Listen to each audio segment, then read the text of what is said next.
So what was your first experience like with Fit Finley in the ring?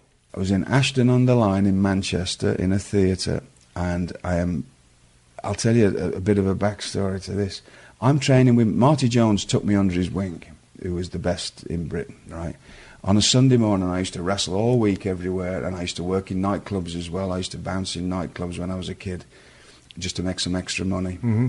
And I used to go over to he had a ring in a stable in Manchester. I used to get over there. I used to finish working in a nightclub at like 3 o'clock in the morning and go home sleep for a couple of hours, drive over to Manchester and be with him at 9 o'clock on a Sunday morning in his ring. Why he took a liking to me, I don't know, because he don't like many people at all. Mm-hmm.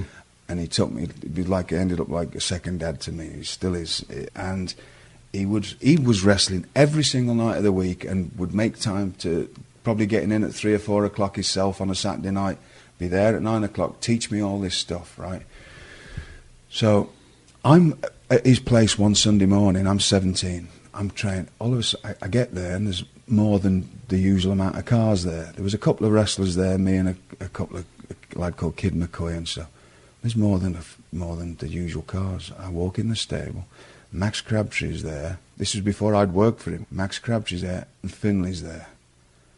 And like, you know, go back and watch Finley if he didn't like people, he would muller them. He would batter the life out of them. There's one with a fella called Black Prince, did a karate gimmick. He beats him up for 8 rounds and just takes liberties with him, smashes him to pieces. He used to do that a lot. If they weren't up to his standard, he'd just chew them up. So I'm watching it, because you had to keep your spot there. That was a different day and age. People don't get all that now. Yeah. It was hard to get in this job. You had to fight to stay in it, and it was a tough.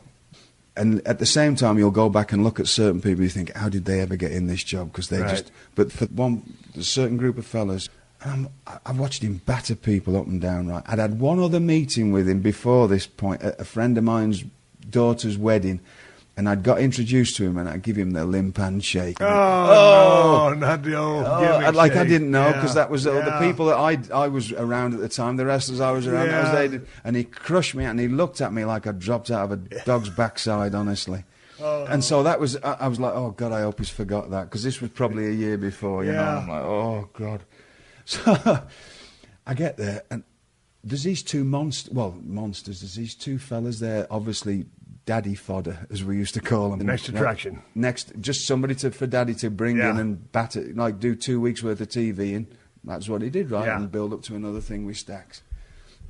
There's one fella, great big monster fella, tattoos, like homemade tattoos, no teeth, hair all stuck out, probably 25 stone, you know, 300 pound or something. And then there's another fella, a little, like, tubby fella, looked like Mario, Finley has got in the ring. First of all, I'm in the ring, and Finley gets in, and here we go. You know, like, whatever happens, I'm used to getting a good hiding anyway, because I used to get my head stuck up my backside regularly, like, with the wrestlers that knew me, just to teach her how to do this. Right. So, well, he's going to batter me. But by a senior guy? Yeah. Yeah. Oh, yeah. Because you're still a young cat. Yeah. Right. Oh, so you're paying your dues. Oh, yeah. So I used to have one fella, he used to drag me around every day, you know, and smash me up. But I got used to it, right? It was a tough business, and you were doing your thing. I wasn't frightened of getting beaten up. Right. Because I've been beaten up. And what's the worst you can do to me? Kill me. I'm not frightened of it. I'm not bothered about getting hurt, right? So Finley gets in. I thought, well, he's going to give me a good hiding, but it's going to be a hell of an experience. And then he went, no, not you. So I went, pointed at these two monster fellas. They climbed in the ring. They're still at that gathering. Yeah, this is still in this stable, in this ring. Marty stood watching on the side. Max has got like a clipboard. He's probably drawing a naked woman on it or something, right? He's probably not even looking, but he's just trying to look busy.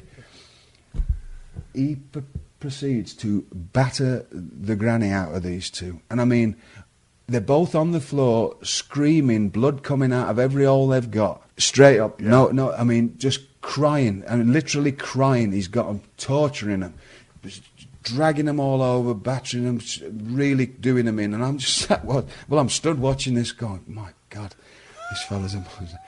Them two were never to be seen again. They got in the car and disappeared and never came back, right?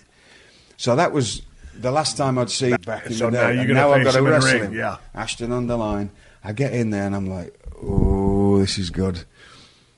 And I'm going away, and all of a sudden He probably won't. And I'm one of them fellas. I'm still a bit. I don't like talking about the inside working of this job. Right. I just come from a different time when it was just the way it was. And I think with us talking like that, a lot of the times we make people think it's easy.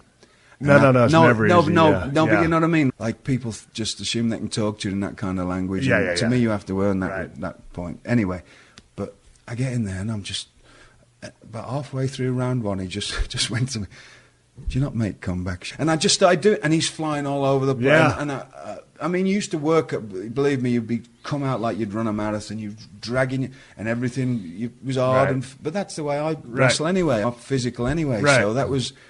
I loved it. And then all of a sudden I'm 18 and I'm wrestling him, I'm wrestling Rocco, and I'm wrestling all the best. How was Rocco? It was a white knuckle ride. When I say that you earned your money, it was incredible, but what a machine. I'm wrestling him somewhere, I'm probably 19.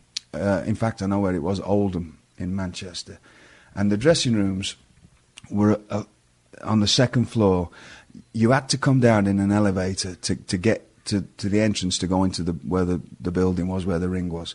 Otherwise, you had to go all the other side of the building and walk through the fans. It wasn't they wanted you coming out in this certain way. Right. So I go down, I'm in the ring, and I hear his music, TNT. Right, that he had AC. I still hear it now, and I get goosebumps, honestly, because I know what's coming. Right, this is in my mind. Honestly, I get chills in my stomach because it was like a ride of your life wrestling him. So I'm in the ring waiting for him. Just, you're on edge because you know you're going to be fighting in a minute. Right. And I mean, literally, you are fighting. You watch him wrestle, right? It's just non-stop, bang, bang, bang, and he's like erratic and jumping all over you, 100 mile an hour, right? So I get in the ring, his music's playing, no mark.